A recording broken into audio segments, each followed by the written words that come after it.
Ada dua karya sastra epik yang sangat penting dalam ajaran Hindu.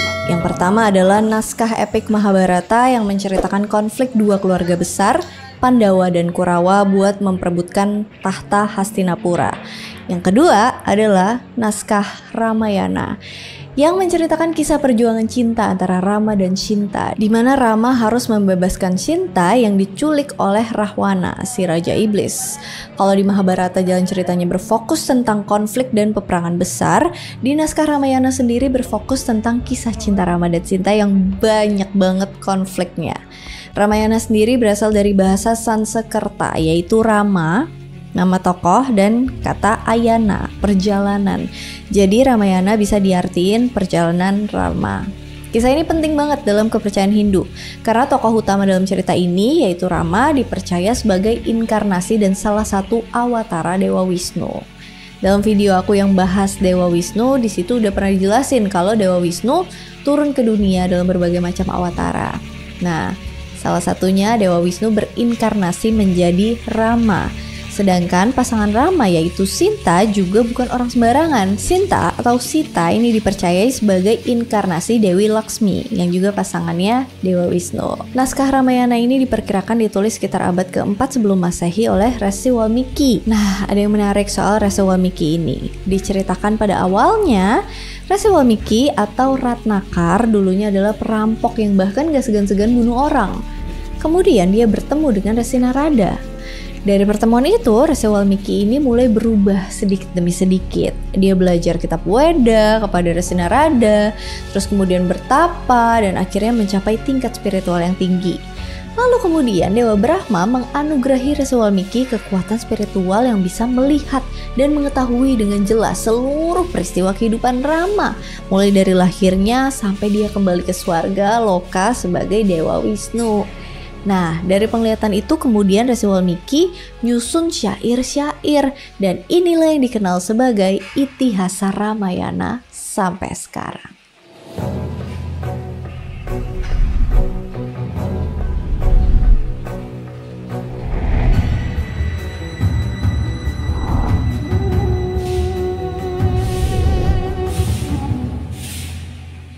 Pada zaman dulu terdapat sebuah kerajaan yang sangat maju di muka bumi yang bernama Kerajaan Kosala dengan ibu kota Ayodhya. Kerajaan ini dipimpin oleh seorang raja bernama Raja Dasarata atau Prabu Dasarata. Raja Dasarata ini punya 3 permaisuri, yaitu Dewi Kausalya, Dewi Kaikeyi, dan Dewi Sumitra. Meskipun udah punya 3 istri, Raja Dasarata belum juga dihadiahi keturunan. Akhirnya Raja mengadakan upacara Putra Kamesti Yagna buat minta keturunan kepada dewa. Saat upacara berlangsung, muncullah Agni, dewa api, dari kobaran api. Dan dia pun memberikan sebuah wadah dari emas yang berisi madu kepada Dasarata. Kemudian madu itu diberikan ke ketiga istrinya, dan ketiga istrinya pun hamil.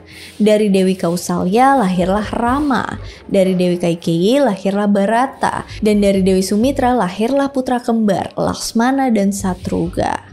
Bertahun-tahun kemudian, keempat anak tersebut akhirnya udah dewasa nih. Suatu hari ada seorang resi bernama Wiswamitra yang datang ke istana dan minta bantuan Dasarata buat ngatasin gangguan raksasa yang sering neror pertapaan penghuni ashram. Raja Dasarata kemudian ngutus Rama yang merupakan anak tertua buat membantu resi itu. Berangkatlah Rama dan adiknya Laksmana buat bantu Resi Wiswamitra. Singkat cerita, Rama dan Laksmana berhasil ngalahin para raksasa itu. Dan sebagai ucapan terima kasih, Resi Wiswamitra ngajarin mereka hal-hal yang ada di kitab suci dan juga kemampuan memanah serta senjata yang sakti. Ketika Rama dan Laksmana pengen balik ke Ayodhya, Resi Wiswamitra tiba-tiba ngajak mereka ke kerajaan Mithila yang kebetulan pada saat itu sedang diadakan sebuah sayembara. Sayembara itu dilakukan oleh Janaka, raja kerajaan Mithila, yang saat itu pengen nikahin putrinya ke orang yang bisa memenangkan sayembara tersebut. Jadi, isi sayembara itu adalah siapapun yang bisa nekuk panah atau busur Dewa Siwa, dialah yang berhak menikahi putri dari Janaka, yaitu Sinta. Udah banyak yang nyoba ngikutin sayembara itu, nggak ada yang berhasil. Akhirnya ketika Rama nyoba nekuk busurnya, busur itu patah. Ketika busur itu patah, suara patahannya itu keras banget dan bikin kaget kerajaan. Akhirnya ditetapkanlah Rama sebagai pemenang sayembara itu dan dirinya berhak menikahi Sinta. Sedangkan adik-adik Rama juga menikahi saudari Sinta dan juga sepupunya. Dan akhirnya mereka kemudian kembali ke ibu kota kerajaan, Ayodhya. Bertahun-tahun kemudian, Raja Dasarata ngerasa udah terlalu tua nih buat mimpin kerajaan dan dia niat pengen nyari penggantinya. Karena Rama adalah anak yang tertua, jadi Ramalah yang dipilih menjadi penerus kerajaan. Semua orang di kerajaan itu setuju-setuju aja, kecuali istri kedua Dasarata, yaitu Kaikeyi, yang gak setuju dengan pengangkatan Rama sebagai pewaris kerajaan. Di sini Kaikeyi menuntut janji lama Dasarata buat ngabulin permintaannya sebagai tanda terima kasih karena Kaikeyi udah nyelamatin Dasarata dulu sewaktu terjadi perang. Kaikeyi minta agar yang menjadi penerus kerajaan adalah anaknya, Bharata. Permintaan keduanya adalah Rama harus diasingkan ke hutan Dandaka selama 14 tahun. Ya karena udah terikat sama janjinya, mau gak mau Dasarata ya harus menepati janjinya itu. Akhirnya Rama harus menuruti ayahnya dan pergi dari kerajaan tersebut. Tapi Rama gak sendirian, dia ditemenin sama Sinta dan juga adiknya Laksmana.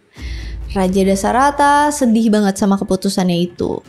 Dia sampai sakit dan meninggal. Nah, anak Kaikeyi yang bernama Bharata pada saat itu gak ada di kerajaan dan gak tahu soal kejadian ini.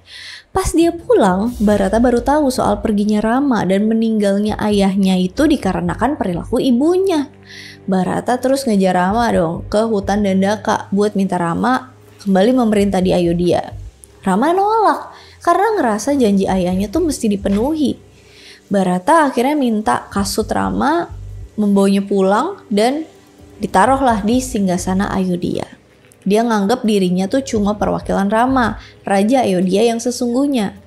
Bharata bersumpah jika sampai 14 tahun Rama tidak selamat kembali, dia akan bunuh diri. Kemudian Rama, Sinta, dan Laksmana nemuin tempat yang cantik di Dandaka dan tinggal di sana. Namanya Citrakuta. Di sana Rama berteman sama Raja Burung Garuda bernama Jatayu.